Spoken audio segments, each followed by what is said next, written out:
어머니날, 딸아이가 건네준 카드를 읽게 되었어요. 믿을 수 없는 일이 일어났죠. 어머니날, 딸아이에게 카드를 받았고 딸아이가 크게 읽어달라고 했어요. 장미는 붉고 제비꽃은 파랗네. 당신은 무거운 짐이야.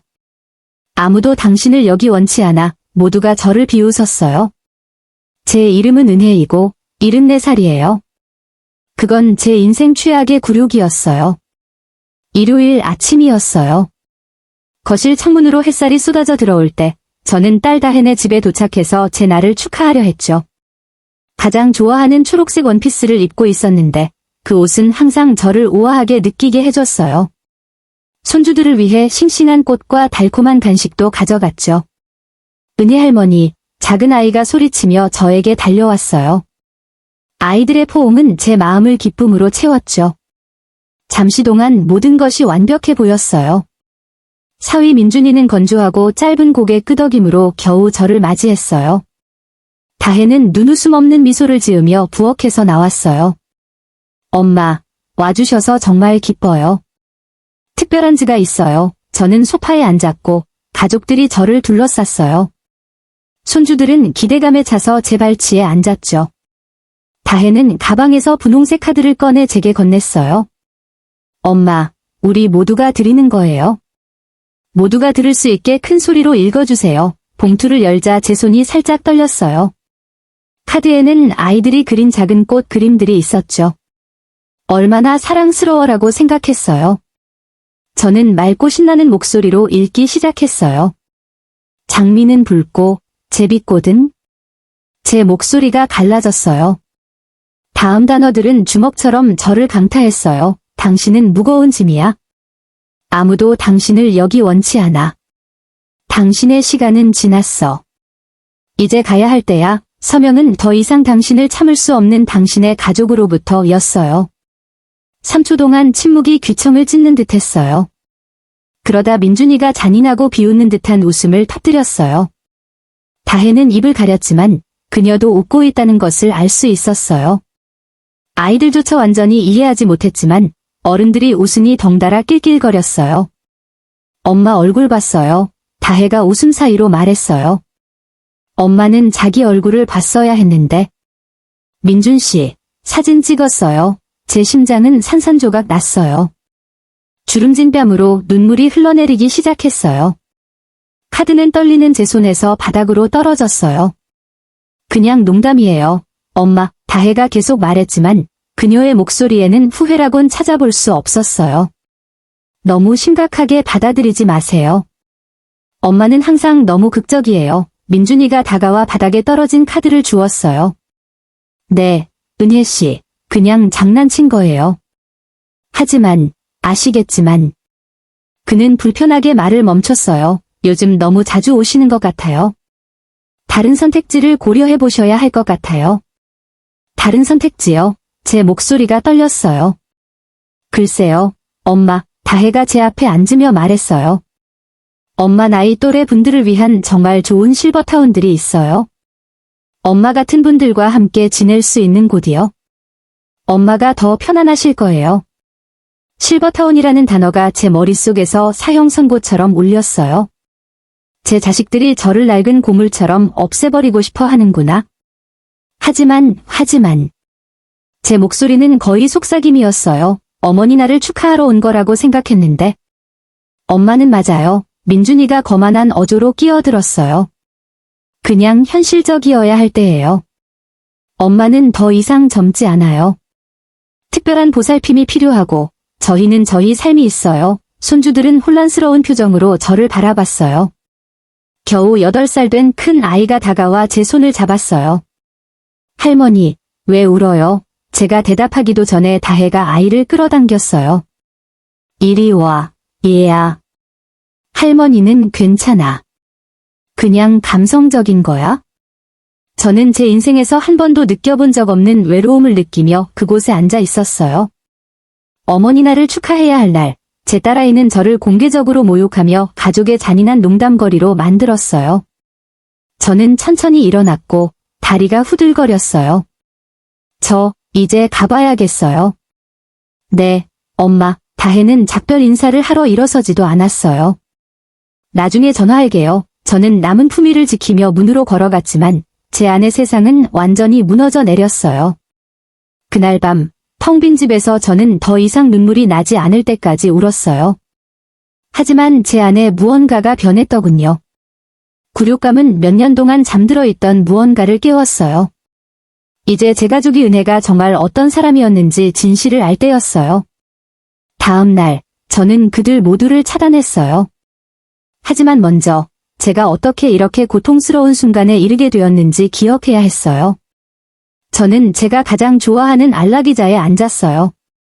45년 전 다혜에게 젖을 먹였던 그 의자에 앉아 기억들이 제 마음속에 영화처럼 흘러가게 두었죠.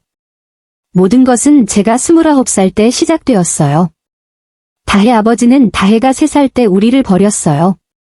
어느 날 아침 그는 그냥 없어져 버렸어요. 부엌 식탁에 쪽지 한 장을 남기고 나는 이 삶을 살 수 없어. 미안해. 그는 딸에게 작별 인사조차 하지 않았어요.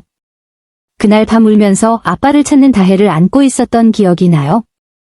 아빠는 멀리 가야 했어. 내 사랑, 저는 속삭이며 다혜가 아무것도 없이 지내지 않도록 자신에게 약속했어요. 그리고 그 약속을 지켰죠. 저는 섬유 공장에서 15년 동안 2배로 일했어요. 밤늦게까지 유니폼을 꿰매느라 제 손은 굳은 살투성이었어요. 저는 다혜의 교육을 위해 모든 여유 돈을 모았어요. 17살 때 다혜가 간호학을 공부하고 싶어 했을 때 저는 어머니의 보석을 팔았어요. 그게 제가 가진 유일한 귀중품이었어요. 하지만 딸아이의 꿈에 대해 이야기하는 빛나는 눈을 보았죠. 그리고 저는 한순간도 망설이지 않았어요. 엄마, 정말 괜찮아요?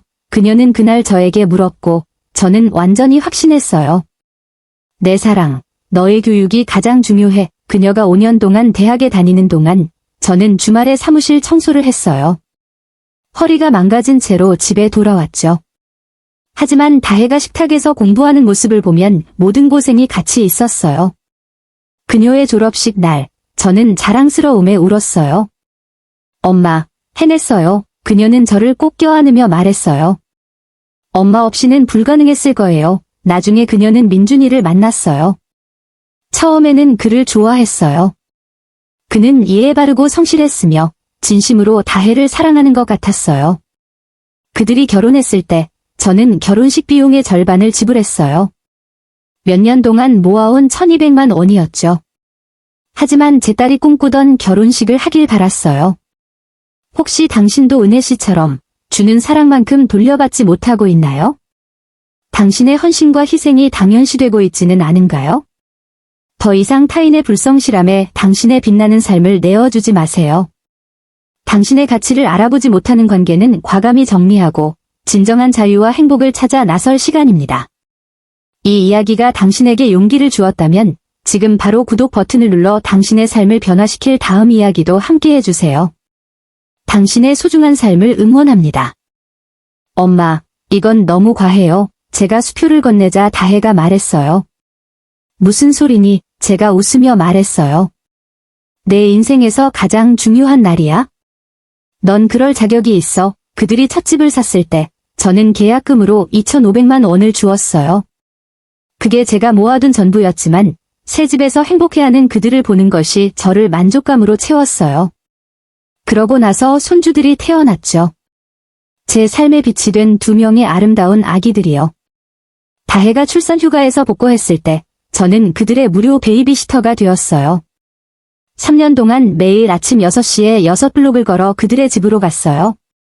아이들에게 아침밥을 먹이고 옷을 입히고 공원에 데려가고 밥을 먹이고 목욕시키고 이야기를 읽어줬어요. 다혜가 퇴근하고 집에 오면 집은 깨끗했고 아이들은 행복했어요. 엄마 없으면 어떻게 할지 모르겠어요. 그 당시 다혜는 제게 말하곤 했어요.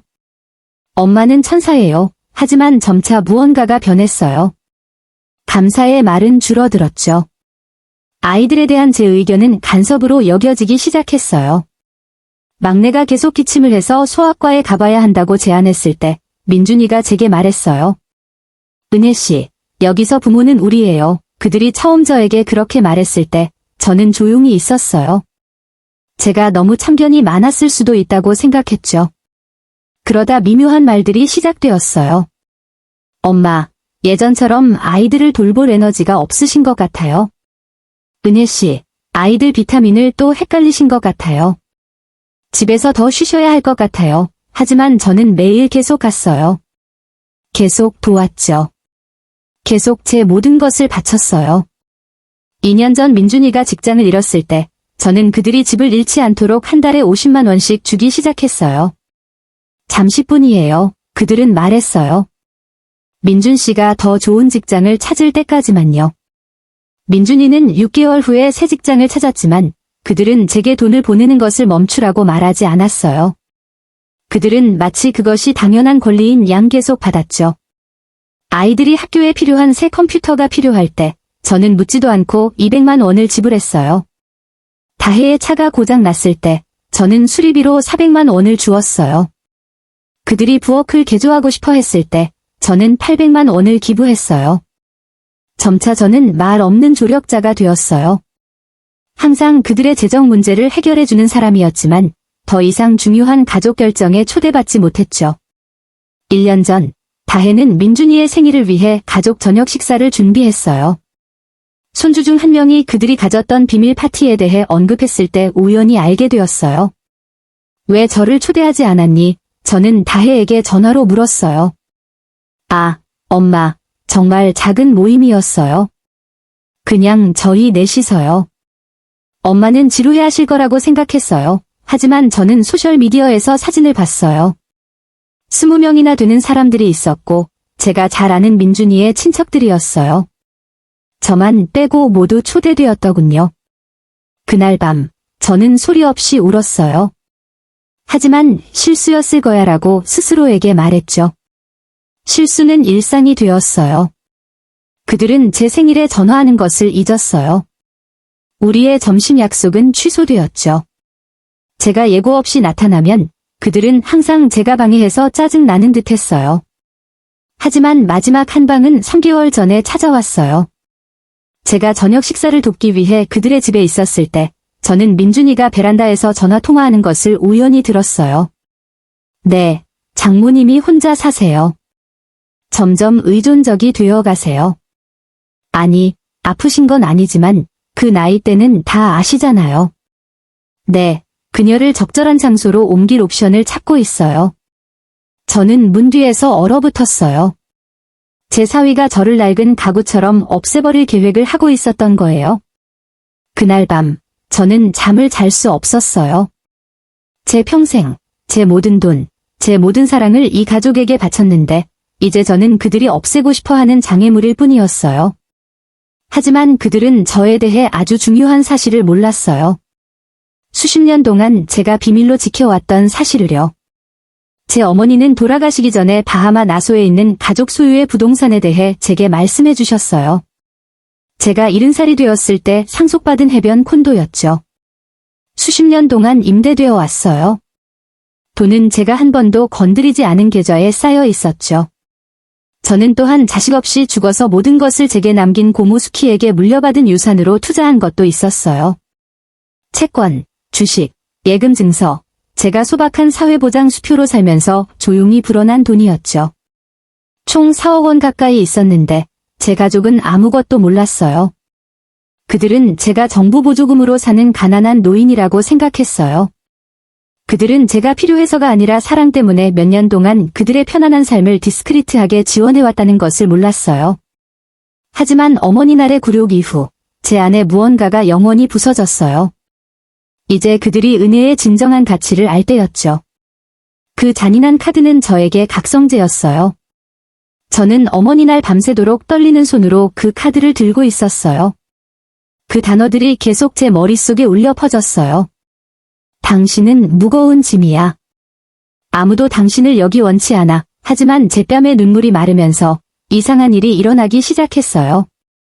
슬픔이 더 강력한 무언가로 변했어요. 명확성, 결단력.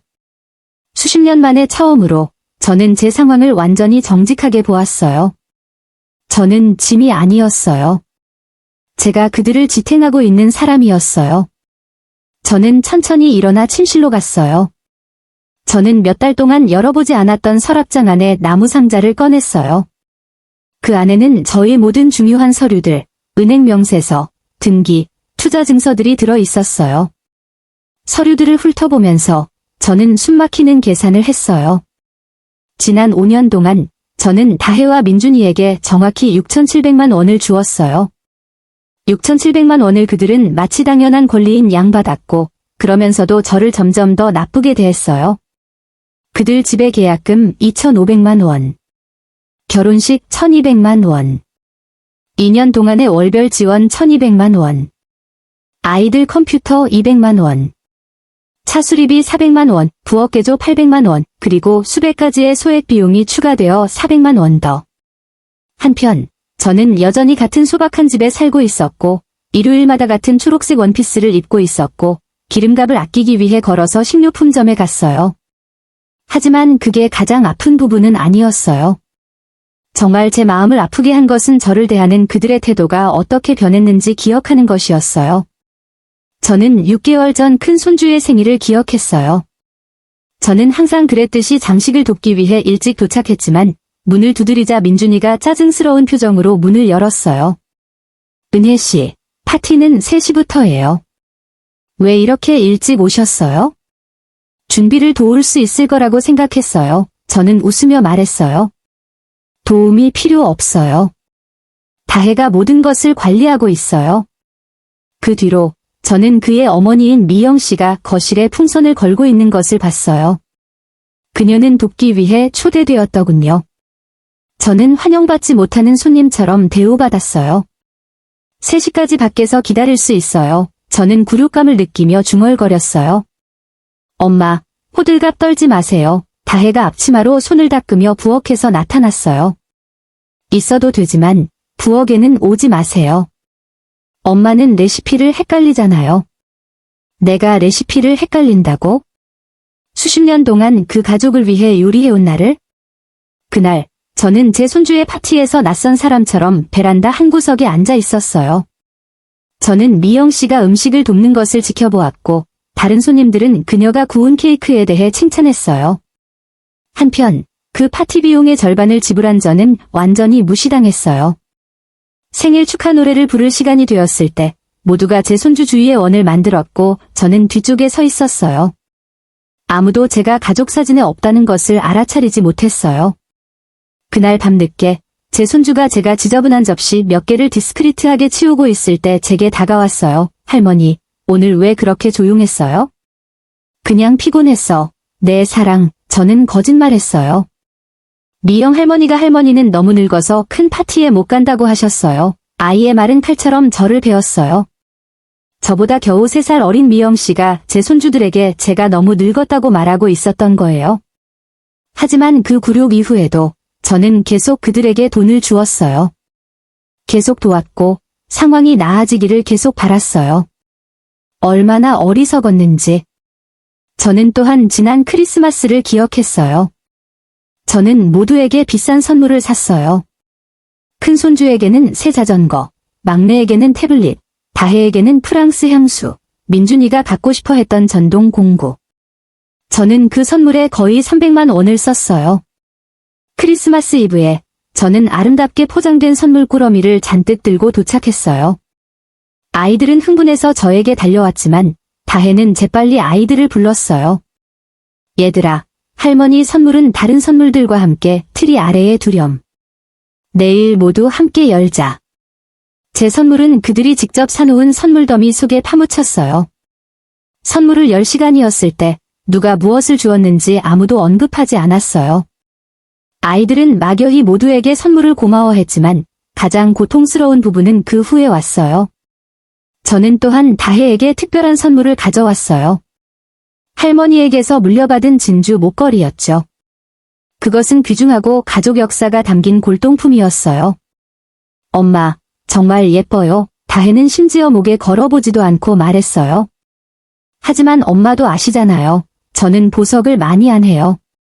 손주들이 더 크면 그때를 위해 아껴두는 게 좋을 것 같아요. 그녀는 진주를 가까이서 보려고 걸쇠조차 열어보지 않고 상자를 저에게 다시 건네주었어요. 저는 그 순간을 몇 달 동안 상상하며 세대에 걸쳐 우리 가족 여성들을 장식했던 그 진주를 제 딸이 어떻게 하고 있을까 생각했어요. 그날 밤, 텅 빈 집에서 저는 작은 진주 상자를 안고 울었어요. 금전적 가치가 아픈 것이 아니었어요. 제 마음에서 나온 것에 대한 완전한 무관심이었죠. 하지만 마지막 한 방은 2달 전 제가 독감에 걸렸을 때 찾아왔어요. 저는 일주일 동안 섭씨 39도 정도의 고열로 침대에 누워 있었어요. 요리도 할 수 없었고 화장실에 가는 것조차 겨우 할 수 있었어요. 다혜에게 전화해서 뭐 좀 가져다 줄 수 있는지 아니면 최소한 안부를 물어볼 수 있는지 물어봤어요. 아, 엄마, 지금 너무 바빠요. 민준 씨는 직장에서 큰 프로젝트가 있고 저는 병원에서 2배로 일하고 있어요. 이웃에게 부탁할 수 없나요?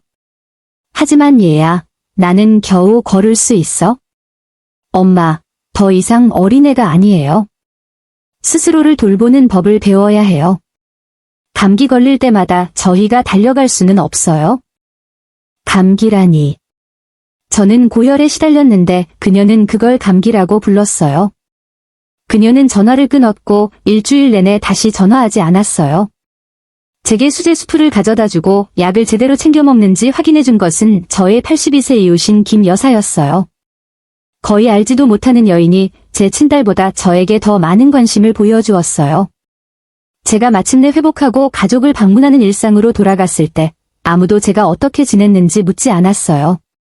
마치 그 끔찍한 일주일이 전혀 일어나지 않은 것 같았어요. 그리고 이제 은행 서류들을 앞에 두고 앉아 저는 제 가족의 삶에서 저의 진정한 위치가 무엇인지 고통스러울 정도로 명확하게 이해했어요. 저는 사랑받는 할머니가 아니었어요. 저는 감정적인 ATM이었어요. 돈이 필요할 때 은혜가 있었죠.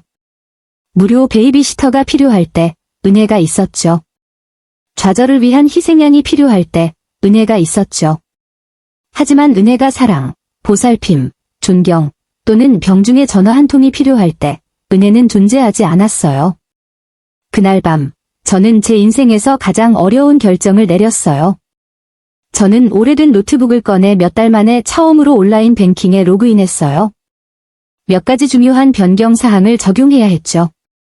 첫째, 다혜 계좌로의 자동 월 50만 원 이체를 취소했어요. 둘째, 그들만이 사용하던 가족 비상금 공동 저축 계좌를 닫았어요. 셋째, 유언장을 변경했어요. 다혜와 민준이에게 지정했던 모든 것은 이제 버려진 노인들을 위한 재단으로 갈 거예요. 넷째, 저는 제가 결코 하지 않을 것이라고 생각했던 일을 했어요. 비행기표를 샀어요. 제가 상속받은 나소의 그 부동산을 보러 갈 때였어요. 제가 마땅히 받아야 할 삶을 시작할 때였죠. 하지만 떠나기 전에 저는 제 가족이 그들이 무엇을 잃었는지 정확히 이해하도록 할 것이었어요. 화요일 아침에 저는 제 계획을 실행했어요.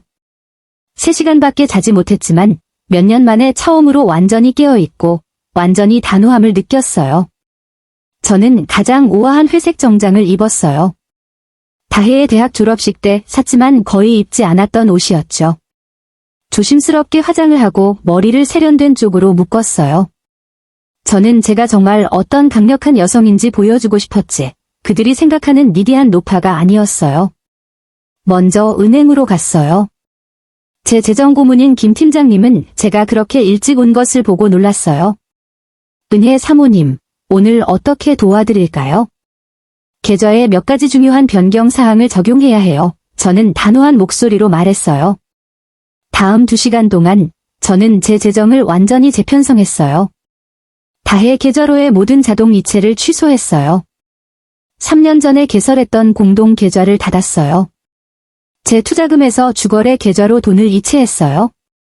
부인, 이 변경 사항에 대해 확신하시나요? 김 팀장님은 분명히 걱정하며 물었어요. 이것은 매우 큰 움직임이에요. 완전히 확신해요. 제 돈이고 제가 하고 싶은 대로 할 수 있어요. 그러고 나서 저는 수십 년 동안 우리 가족의 법률 문제를 처리해왔던 변호사 박 변호사님 사무실로 갔어요. 유언장을 완전히 변경해야 해요. 저는 서론 없이 발표했어요. 박 변호사님은 다혜가 어렸을 때부터 저를 알았던 나이든 분이었는데 안경을 벗고 걱정스러운 표정으로 저를 바라봤어요. 은혜 씨, 모든 것이 괜찮으신가요? 이것은 매우 급진적인 변화예요. 모든 것이 완벽하게 괜찮아요. 몇 년 만에 처음으로 모든 것을 완전히 명확하게 보고 있어요. 저는 제가 원하는 것을 정확히 설명했어요. 다혜와 민준이에게 지정했던 모든 것은 이제 노숙자 노인들을 위한 재단으로 갈 거예요. 저는 또한 손주들을 위한 신탁을 설정했는데 그들은 25살이 되어야만 접근할 수 있고 진정한 가족 의무가 아닌 진정한 저와의 관계를 유지할 때만 접근할 수 있어요. 은혜 씨, 며칠 더 생각해봐야 한다고 생각하지 않으세요? 이 결정은 되돌릴 수 없어요. 저는 74년 동안 생각해왔고, 박 변호사님. 지난 5년은 제가 알아야 할 모든 것을 가르쳐 주었어요. 저는 흔들림 없는 손으로 서류에 서명했어요. 흔들림도, 의심도 없었어요. 다음 목적지는 여행사였어요. 밤새도록 나소의 제 부동산을 조사했어요. 아름다운 동네에 있는 침실 3개짜리 콘도였어요. 몇 년 동안 부동산 관리 회사에 의해 임대되어 왔고 제가 한 번도 건드리지 않은 바하마 계좌에 수입이 쌓여 있었죠. 이번 주 금요일에 나소로 비행하고 싶어요. 저는 여행사 직원에게 말했어요. 관광 여행이신가요, 부인?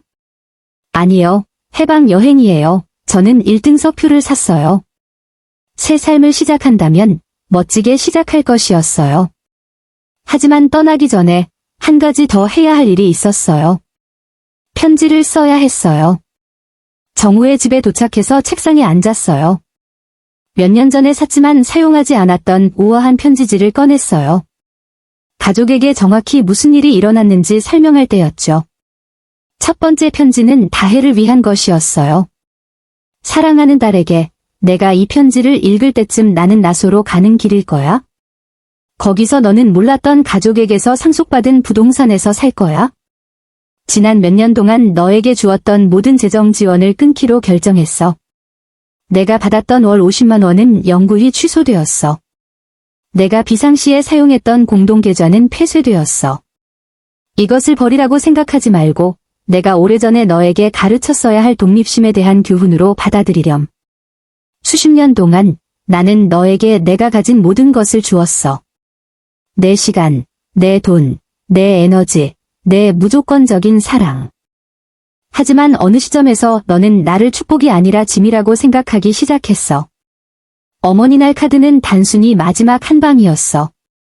하지만 문제는 내가 나를 엄마가 아니라 개인적인 하녀이자 개인적인 은행으로 보기 시작했을 때 훨씬 일찍 시작되었어. 나는 유언장을 변경했어. 내 유산은 이제 진정으로 관대함과 가족 사랑을 소중히 여기는 사람들에게 주어질 거야. 내 자녀들은 25살이 되면 신탁에 접근할 수 있지만 진정한 가족 의무가 아닌 진정한 나와의 관계를 유지할 수 있다는 것을 증명할 때만 가능할 거야. 돈 때문에 나를 찾지 마. 나에게 돌아오라고 전화하지 마. 나를 감정적으로 조작하려고 손주들을 보내지 마. 내가 정말 엄마를 되찾고 싶다면 내가 나를 내가 가진 것을 위해서가 아니라 나 자체로 소중히 여긴다는 것을 증명해야 할 거야. 드디어 자신을 소중히 여기게 된 내 엄마. 은혜. 두 번째 편지는 민준이를 위한 것이었어요. 민준 씨, 나는 당신을 그저 사위로만 생각하지 않았어요. 당신을 내가 가져보지 못한 아들로 받아들였지만 당신은 나를 당신이 없애고 싶어하는 어색한 시어머니로 만들었죠. 나는 3개월 전 당신이 나를 방해하는 낡은 가구처럼 적절한 장소를 찾아 나를 옮기는 것에 대해 이야기하는 전화통화를 들었어요. 당신이 몰랐던 것은 적절한 장소가 항상 내 손에 있었다는 거예요. 나는 나소의 부동산을 가지고 있고 당신이 1년에 버는 돈보다 더 많은 돈을 버는 투자금과 내가 원하는 곳에서 원하는 방식으로 살 수 있는 재정적 자유를 가지고 있어요. 몇 년 동안 나는 조용히 당신의 편안한 생활 방식을 지원했어요. 나는 수리비를 지불하고 경비를 돕고 비상사태를 처리했어요. 나는 의무가 아니라 사랑 때문에 그렇게 했어요. 하지만 당신은 나의 관대함을 약점으로, 나의 가용성을 의존성으로, 나의 사랑을 짜증으로 해석했어요. 이제 당신은 스스로 설 수 있어야 할 거예요. 편지를 다 쓰고 봉투에 넣어 커피 테이블 위에 놓아두었어요. 발견되기를 기다리면서요. 그러고 나서 거실에 앉아 미소 지었어요. 74년이 걸렸지만 저는 드디어 제 인생에서 가장 중요한 교훈을 배웠어요. 당신은 당신이 기꺼이 받아들일 수 있는 것에 따라 사람들이 당신을 어떻게 대하는지 가르쳐요. 수십 년 동안 저는 외로울까 봐 두려워서 사랑의 부스러기를 받아들였어요. 하지만 혼자 있는 것이 저를 존중하지 않는 사람들과 함께 있는 것보다 훨씬 낫다는 것이 밝혀졌어요. 그리고 이제 그것을 배웠으니 저는 더 이상 혼자가 아니었어요. 저는 자유로웠어요. 저는 나소로 갈 것이었어요. 그리고 오랜만에 처음으로 저는 제 미래에 대해 설레었어요.